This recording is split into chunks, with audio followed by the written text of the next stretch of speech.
Assalamualaikum warahmatullahi wabarakatuh. Kami dari kelompok 2 akan menjelaskan tentang epistemologi dan aksiologi dalam filsafat sains. Di sini saya sebagai moderator dan teman-teman saya, pemateri kami adalah Fahira Audrey Yunisa, Mesin Andira, dan Cahya Dwi Ramadhani.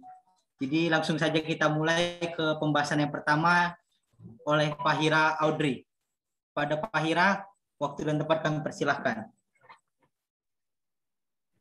Cahya.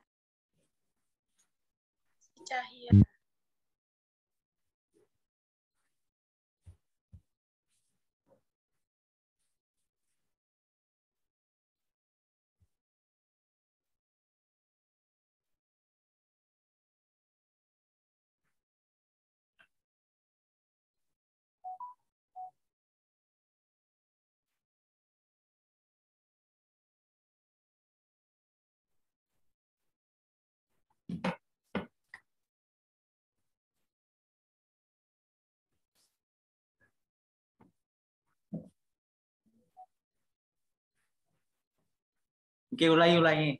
Salah rupanya. Yang pertama, Mesin Andira. Ulangi ya, Wi.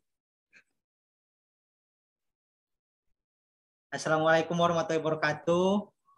Perkenalkan, nama saya Arif Alamsyah. Di sini saya sebagai moderator. Kami di sini dari kelompok 2 akan membawakan materi epistemologi dan aksiologi dalam filsafat sains. Untuk pemateri yang pertama, langsung saja kita mulai dari Mesin Andira. Kepada Mesin Andira, waktu dan tempat kami persilahkan.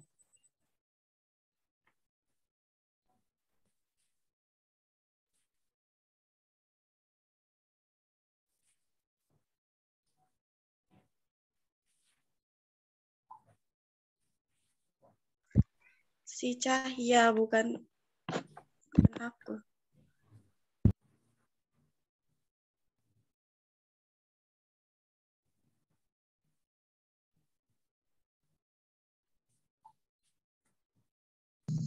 Oke, baik. Terima kasih kepada moderator. Jadi yang pertama, mengenai epistemologi sains. A. Pengertian epistemologi. Secara etimologi, epistemologi berasal dari kata Yunani, yaitu episteme yang berarti pengetahuan dan logos yang berarti teori. Epistemologi dapat didefinisikan sebagai cabang filsafat yang mempelajari asal mula atau sumber, struktur, metode, dan sahnya atau validitas sebuah pengetahuan. Maka epistemologi merupakan suatu disiplin ilmu yang bersifat evaluatif, normatif, dan kritis.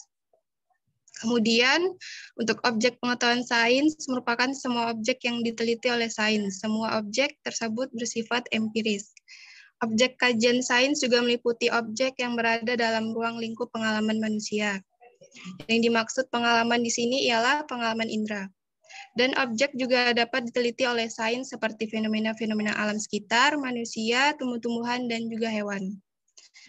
Baik, selanjutnya akan dilanjutkan oleh rekan saya, Fahira Audrey Yunisa. Selanjutnya yaitu cara memperoleh pengetahuan sains. Cara memperoleh pengetahuan sains adalah lewat akal, karena akan dianggap mampu dan setiap orang bekerja berdasarkan aturan yang sama, yakni logika alami yang ada pada akal setiap manusia. Berkembangnya sains didorong oleh berkembangnya paham humanisme yang telah lahir pada zaman Yunani kuno. Arti dari paham ini adalah paham filsafat yang mengajarkan bahwa manusia mampu mengatur dirinya dan alam. Selanjutnya, kebenaran pengetahuan sains. Ukuran kebenaran sains adalah sebuah teori yang dianggap benar jika dapat ditemukan bukti empiris. Jika teori itu selalu didukung bukti empiris, maka teori itu naik tingkat keberadaannya menjadi hukum atau aksioma. Selanjutnya, pentingnya mempelajari epistemologi. Yang pertama, pertimbangan strategis. Yang kedua, pertimbangan kebudayaan. Dan yang ketiga, pertimbangan pendidikan. Selanjutnya akan dijelaskan oleh Meisi. Aksiologi sains. Menurut bahasa Yunani, aksiologi berasal dari kata aksios, artinya nilai dan logos, yaitu teori atau ilmu. Menurut bahasa Indonesia, aksiologi adalah kegunaan ilmu pengetahuan bagi kehidupan manusia. Kajian tentang nilai-nilai, khususnya etika. Nilai digunakan sebagai kata benda abstrak dalam pengertian yang lebih sempit seperti baik, menarik, dan bagus.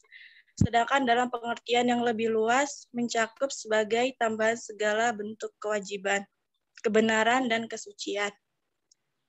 Baru objek kajian filsafat aksiologi. Dalam aksiologi dibicarakan tentang ilmu pengetahuan bagi kehidupan manusia dan juga nilai-nilai yang harus dikembangkan pada setiap dominannya.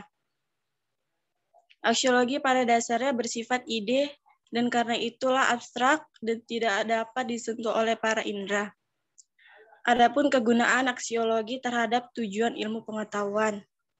Nilai kegunaan ilmu untuk mengetahui kegunaan filsafat ilmu atau untuk apa filsafat ilmu itu digunakan. Yang pertama, filsafat sebagai kumpulan teori digunakan memahami dan mereaksi dunia pemikiran. Yang kedua, filsafat sebagai pandangan hidup. Dan yang ketiga, filsafat sebagai metodologi dalam memecahkan masalah. Selanjutnya akan dijelaskan oleh Agun Setiawan.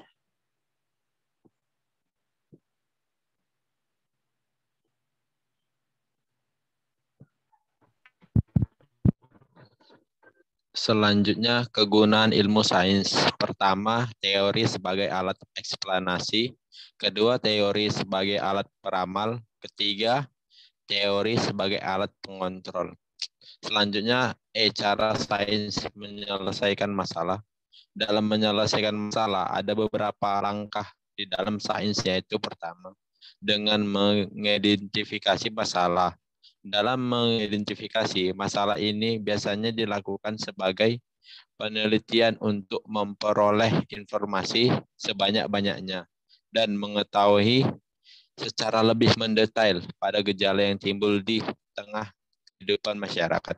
Kedua, dengan mencari teori tentang sebab akibat yang diambil dari sebuah literatur.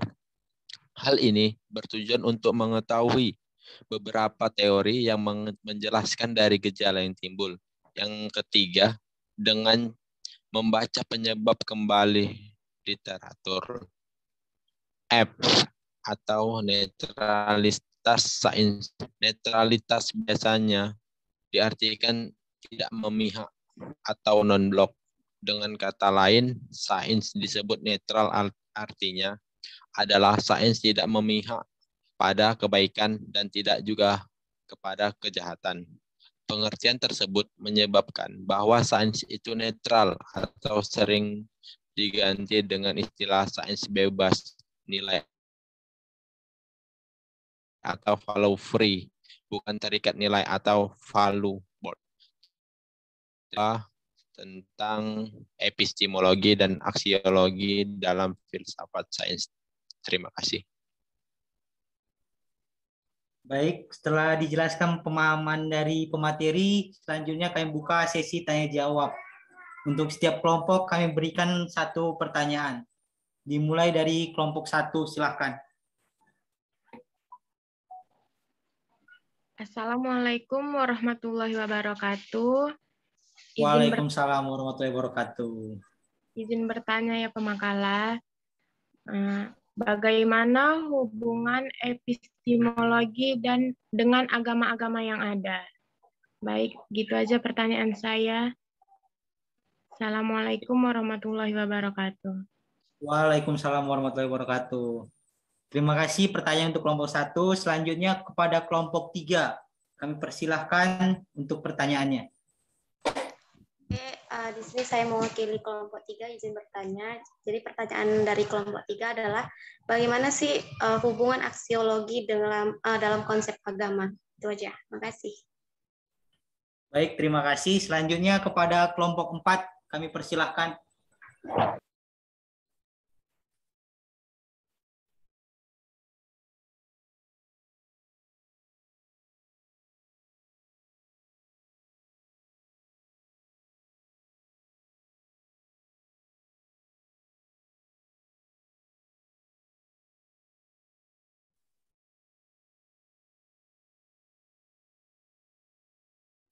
Oke, selagi menunggu kelompok 4 yang bertanya, kami akan mulai mencari jawaban dari pertanyaan dari kelompok 1 tentang hubungan antara epistemologi dengan agama-agama.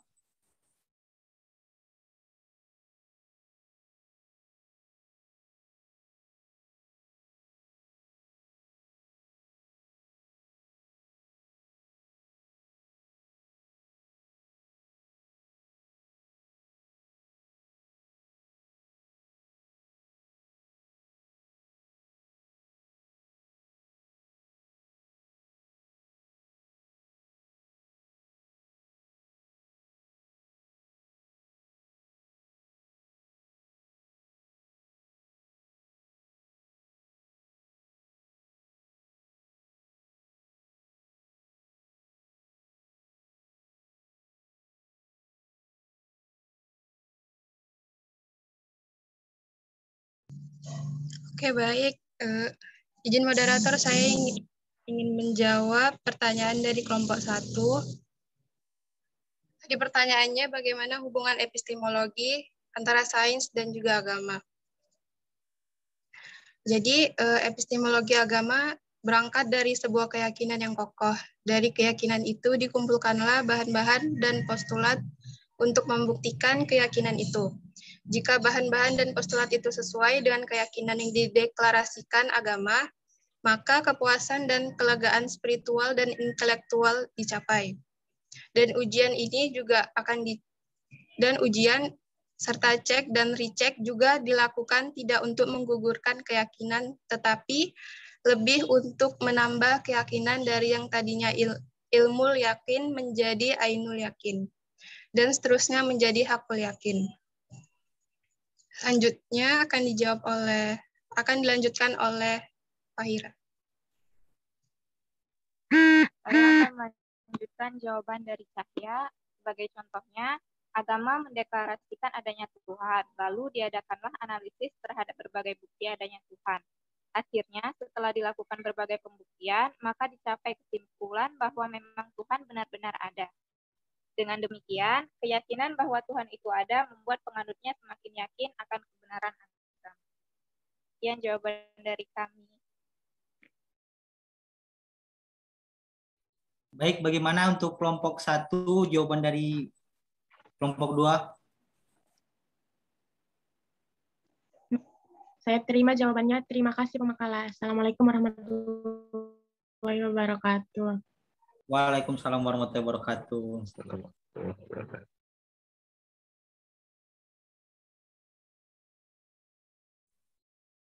Untuk kelompok 4, apakah sudah ada pertanyaan?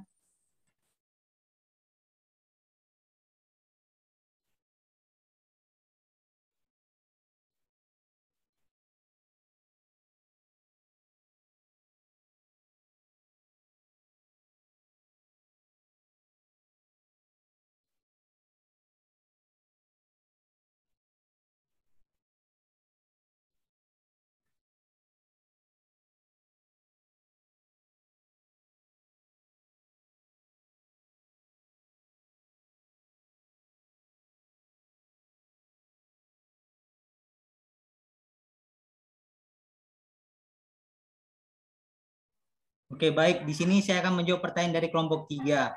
Jadi, berasal dari definisi aksiologi. Aksiologi merupakan suatu teori nilai yang berhubungan dengan kegunaan.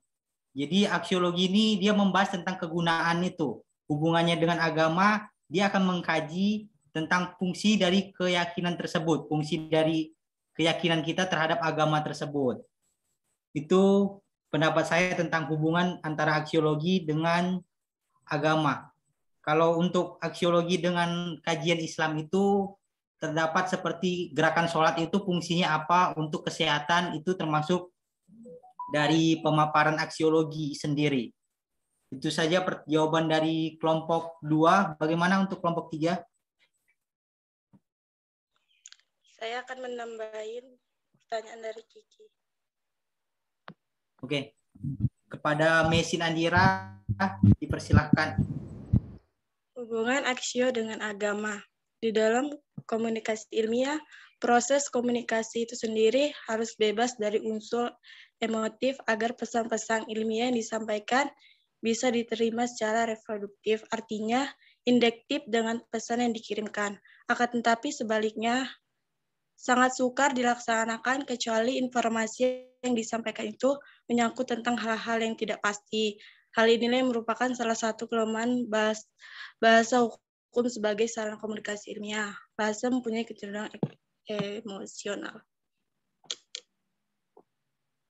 Itu saja.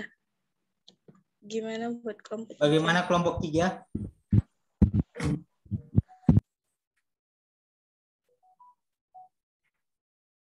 Ya, jawabannya saya terima. Terima kasih kepada moderator yang membantu menjawab.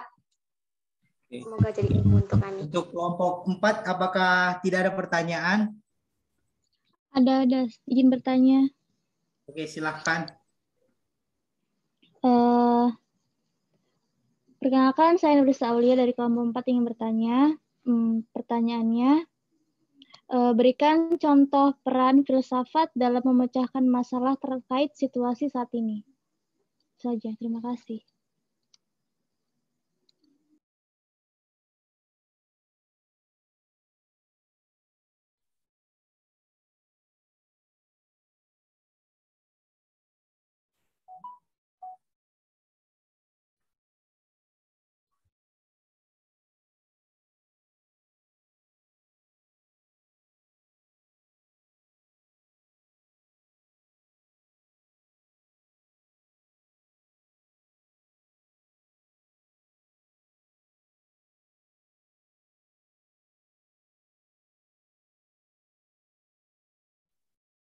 Baik, saya di sini akan menjawab pertanyaan tentang peran filsafat terkait situasi saat ini. Jadi di situasi saat ini kita sedang menghadapi dua permasalahan. Yang pertama permasalahan ekonomi dan yang kedua adalah permasalahan tentang kesehatan.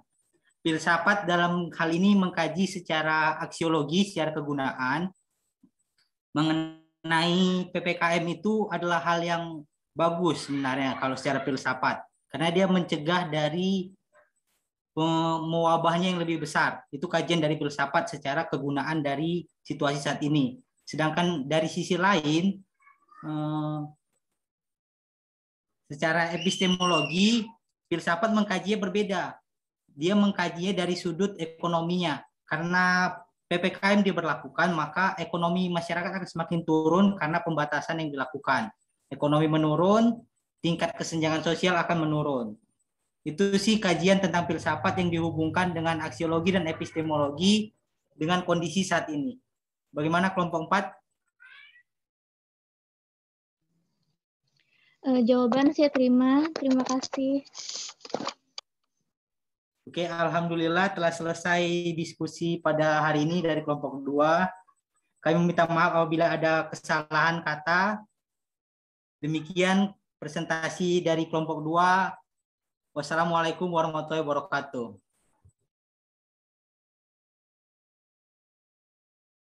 Waalaikumsalam warahmatullahi wabarakatuh.